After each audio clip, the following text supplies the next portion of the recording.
उनका इस्तेमाल किया है। टेक्नोलॉजी से इस सहजता को अब आपको अपने कार्यक्षेत्र में इस्तेमाल करना है। हमें सोचना होगा कि हम गवर्नेंस में भी टेक्नोलॉजी की मदद से कैसा नया सुधार कर सकते हैं। आपको देखना होगा कि अपने अपने क्षेत्रों में आप कैसे टेक्नोलॉजी के जरिए एफिशिएंसी को और इंप्रूव कर सकते हैं। साथियों, टेक्नोलॉजिकल ट्रांसफॉर्मेशन से गवर्नेंस कैसे आसान होती है, आपने बीते 9 सालों में देखा है। पहले रेल की टिकट लेने के लिए बुकिंग काउंटर्स पर लाइन लगती थी। टेक्नोलॉजी ने ये मुश्किल आसान कर दी। आधार कार्ड, डिजिटल लॉकर और ई-केवाईसी ने डॉक्यूमेंटेशन की कॉम्प्लेक्सिटी खत्म कर दी। गैस सिलेंडर की बुकिंग से लेकर इलेक्ट्रिसिटी बिल के पेमेंट तक अब सब ऐप पर होने लगा है। डीबीटी के जरिए सरकारी योजनाओं का पैसा सीधे लोगों के अकाउंट में पहुंच रहा है। डीजी यात्रा से हमारा आना जाना आसान हुआ है। यानी टेक्नोलॉजी से करप्शन घटा है, क्रेडिबिलिटी बढ़ी है, कॉम्प्लेक्सिटी घटी है, कंफर्ट बढ़ा है। आपको इस दिशा में और ज्यादा से ज्यादा काम करना है। गरीबों की हर जरूरत, सरकार का हर काम टेक्नोलॉजी के जरिए कैसे और आसान होगा, आपको इस काम के लिए नए नए तरीके ढूंढने हैं, इनोवेटिव तरीके ढूंढने हैं और उसे आगे भी बढ़ाना होगा। साथियों, पिछले 9 वर्षों में हमारी पॉलिसीज ने बड़े से बड़ा लक्ष्य हासिल करने का रास्ता तैयार किया है। हमारी नीतियां नए mindset, constant monitoring, mission mode implementation और मास पार्टिसिपेशन पर आधारित है। 9 वर्षों में सरकार ने मिशन मोड पर नीतियों को लागू किया है। चाहे स्वच्छ भारत हो या जल जीवन मिशन, इन सभी योजनाओं में 100% सैचुरेशन के लक्ष्य पर काम किया जा रहा है। सरकार के हर स्तर पर स्कीम्स की मॉनिटरिंग हो रही है। खुद मैं भी प्रगति प्लेटफॉर्म के द्वारा प्रोजेक्ट्स की प्रोग्रेस पर नजर रखता हूं।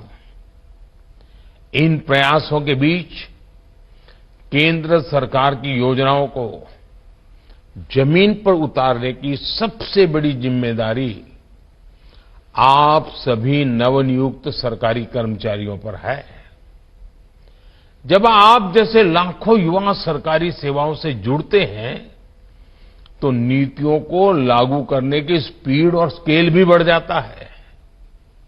इससे सरकार के बाहर भी रोजगार के अवसर तैयार होते हैं। साथ साथ कामकाज की नई व्यवस्था भी बनती है। साथियों, वैश्विक अर्थव्यवस्थाओं में मुश्किलों के बीच आज भारत की जीडीपी तेजी से बढ़ रही है। हमारे प्रोडक्शन और एक्सपोर्ट दोनों में बड़ी वृद्धि हुई है। देश आज अपने आधुनिक इंफ्रास्ट्रक्चर पर जितना निवेश कर रहा है वो पहले कभी नहीं किया गया। आज देश में नए नए सेक्टर्स का विस्तार हो रहा है। आज renewable energy, organic farming, defence और पर्यटन समेत कई सेक्टरों में अभूतपूर्व तेजी दिख रही है। मोबाइल फोन से एयरक्राफ्ट कैरियर तक, कोरोना वैक्सीन से फाइटर जेट्स तक, भारत के आत्मनिर्भर अभियान की ताकत सबके सामने है।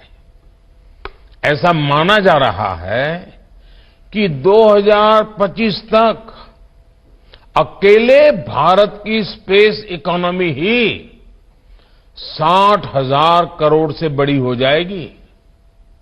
यानी आज देश के युवाओं के लिए लगातार नए नए अवसर बन रहे हैं, रोजगार की नई संभावनाएं बन रही है। साथियों, आजादी के अमृत काल में अगले 25 साल जितने अहम है, उतना ही आपका अगले 25 साल का कैरियर अहम है। आपको टीम वर्क को सर्वोच्च प्राथमिकता देनी है। आपने देखा है, इसी महीने इस देश में G20 बैठकों का सफल आयोजन पूरा हुआ है। दिल्ली समेत देश के 60 शहरों में 200 से ज्यादा बैठकें आयोजित की गई। इस दौरान विदेशी मेहमानों ने हमारे देश की विविधता के रंग देखे। G20 हमारी परंपरा, संकल्प और आतिथ्य भावना का आयोजन बना। G20 समिट की सफलता भी पब्लिक और प्राइवेट सेक्टर के अलग अलग विभागों की सफलता है। सभी ने इस आयोजन के लिए एक टीम के रूप में काम किया। मुझे खुशी है कि आज आप भी सरकारी कर्मचारियों की टीम इंडिया का हिस्सा बनने जा रहे हैं। साथियों, आप सभी को देश की विकास यात्रा में सरकार के साथ सीधे जुड़कर काम करने का अवसर मिला है। मेरा आपसे आग्रह है कि यात्रा में आप सीखते रहने की अपनी आदत को बनाए रखिए। Online learning portal iGOT Karmayogi के द्वारा आप अपनी पसंद के कोर्सेज से जुड़ सकते हैं। मैं चाहता हूं कि आप सभी इस सुविधा का लाभ उठाएं।